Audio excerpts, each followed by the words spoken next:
Hey guys, what's going on? Welcome back to the channel. Jesse here. Today is Saturday, August the 20th. Was not going to come on this weekend, but I'm seeing a developing story that I feel might merge into something bigger in the very near future. So I want to give you guys a heads up. All right. Before I get to it, I want to go ahead and put something on the screen for you guys to read.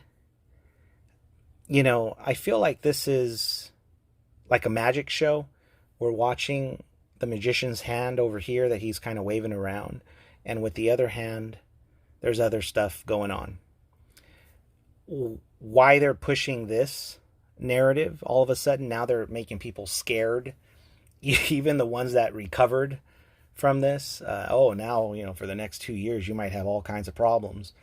I think is just, again, fear-mongering. Don't let it get you.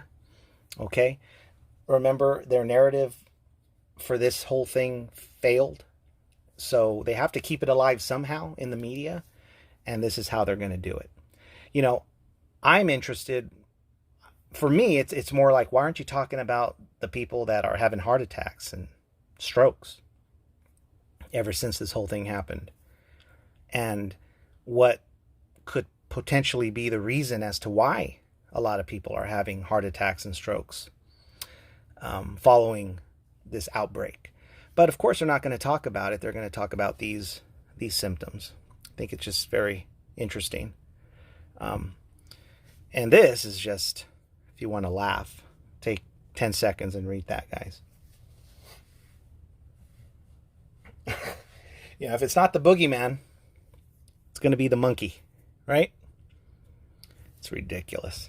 All right, let's get to some real news now. Okay, now I got to be careful how I talk about this because I don't want to get a strike because this is kind of a trigger event type thing.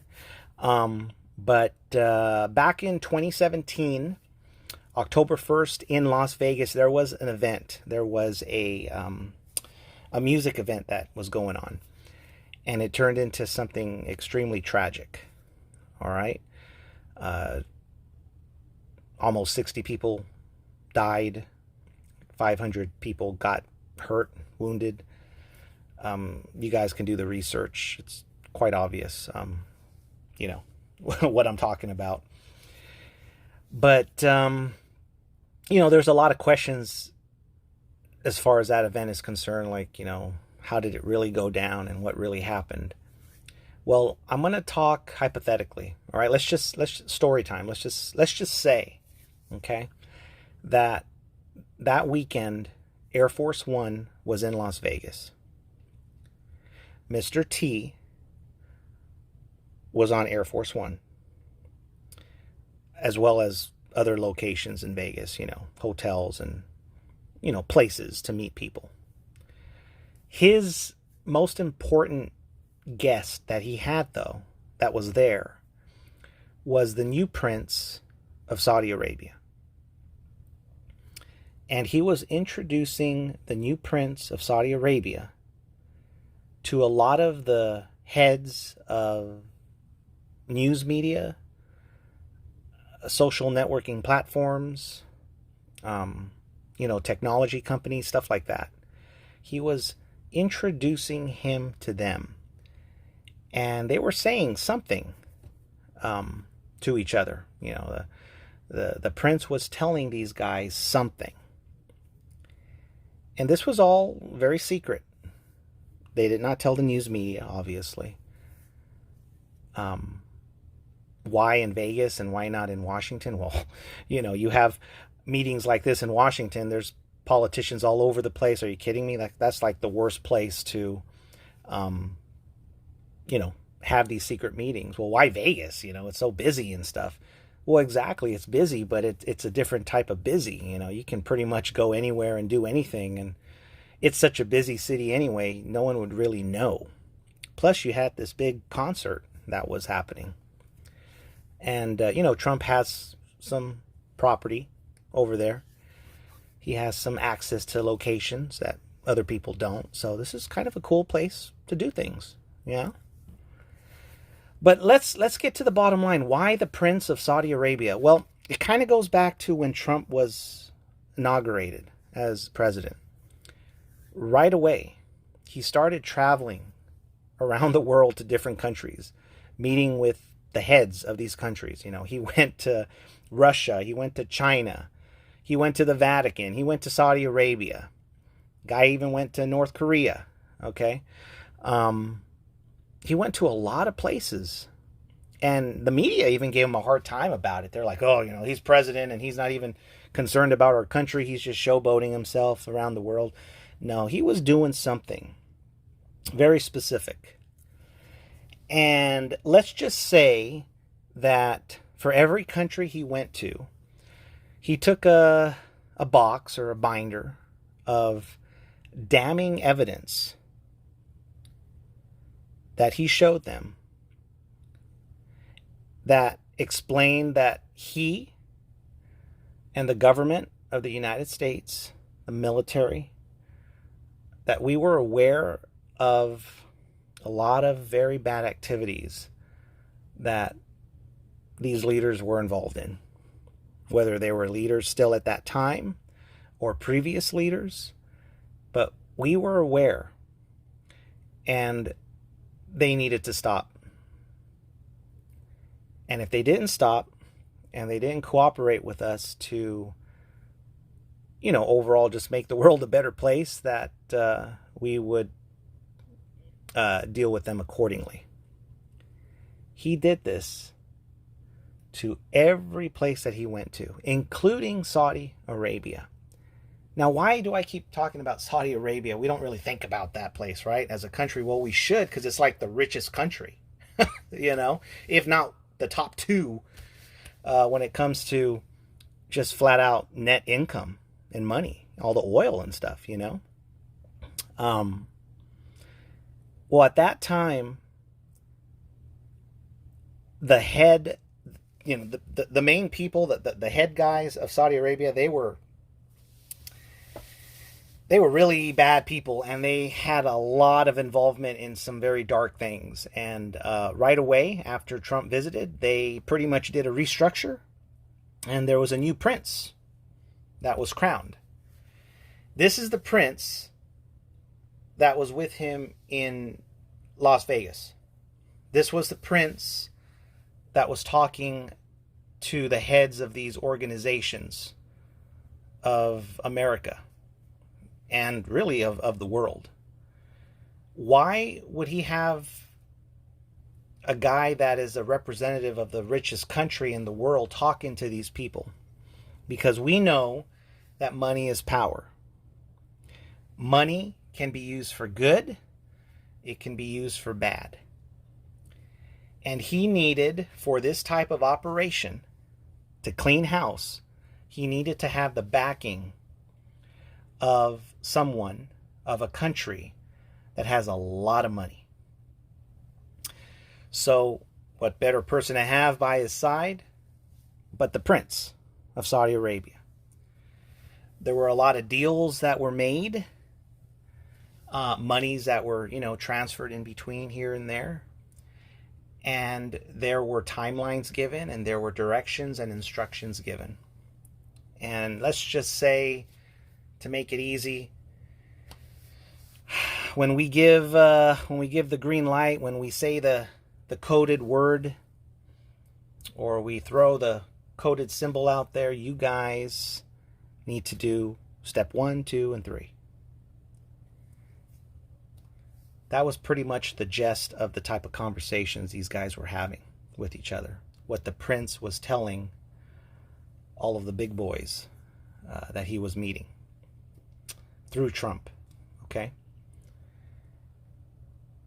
Well, again, this whole thing that was happening with Trump and the prince and the heads of these dark businesses and whatnot, it was secret. No one was supposed to know this was happening in Vegas, but someone leaked that it was. And there was an actual attempt on Trump's life. It failed, but it was a big deal. Trump escaped unharmed. The prince, obviously, same. But so this was not picked up by the news media or anyone there had to be a distraction, something even bigger. Hence, what happened on that day regarding the music festival that was going on. Very, very sad. Why do I bring this up? Well, I noticed a couple of days ago, Mr. B, Brandon, he went to go visit Saudi Arabia, the prince. The same prince that was with Trump in Vegas back in 2017. And when he met the prince, as you can see on the thumbnail, and you can check this out on the news medias online and stuff. There's a lot of pictures and videos. There wasn't even a handshake. It was a fist bump. You're meeting the most powerful man of the United States, of the world, and the prince gives a fist bump to the president? And that's not because they're cool and they're buddies and stuff. I think that was a sign that, you're no one different than the guy at the, the little, that sells fish in my country, over there. Just the guy at the gas station, You're the president of nothing. And if you read the news reports on the trip that Mr. B took, it was a very cold trip. The things that the reason why Biden went there, the things he was asking for, Saudi Arabia, the prince didn't take it very well. In other words, the trip was a failure. Okay. Now, if you go back and see when Trump visited Saudi Arabia, they did ceremonies for this guy. I mean, they did sword ceremonies, which is extremely rare. Like, they don't do that for just anybody. They have a very, very focused belief system over there, and they don't do stuff like that and start touching sacred objects and whatnot. I mean, you guys can go and do your own research on all that, but compare what they did with Trump when he visited the country to when Biden went over there and met with the prince. All the stuff they did with Trump, and compare it with a little fist bump for Mr. B. I think there was some other stuff talked about in that meeting, and it came from the prince, just like it came from him back in 2017 in Las Vegas. Then look what happened on the news, or this story that popped up just yesterday, I think. You know me and coincidences. I don't really believe in them. You guys got to pay attention to these stories. Now, I know you guys don't want to watch mainstream media. I don't like doing it either. But you got to always keep the pieces of the puzzle floating around in the back of your mind, so when something like this drops right in front of us, we can go, some big moves, some big dominoes could be ready to fall. And it's a very good thing. So I'm excited to see what happens with all of this. Pay attention to any news regarding, news institutions, companies, channels, the heads of those organizations, as well as to social networking platforms. It's very, very interesting. So anyway, I just wanted to share that with you guys. Hope you guys found that at least interesting. Again, go do your own research. It's all out there. Try to put, everything together. And as always, keep your minds, your eyes, and your ears open to the days and weeks to come. Because like I said earlier, it's getting crazy. It's getting crazier and crazier by the day. But I still believe we're going to be okay at the end of everything. I really, really believe that.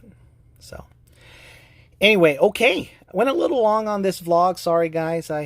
It was very interesting. I had to say it. I wanted to say it now in case something happens, the beginning of next week or even tomorrow. And I don't come back on here before then. But yeah. So anyway, I hope you guys enjoy the rest of your weekend. Have a great week ahead. If I don't get back on here till maybe the middle of next week, we'll see. And always a pleasure sharing news with you. Please continue to help support the channel by hitting the like button, subscribe, share, and take care of yourselves. Love each other. Love yourselves. Keep the prayers coming for the world. Keep the hope alive. We'll be all right. I'll talk to you guys soon. Take care. Much love. Bye.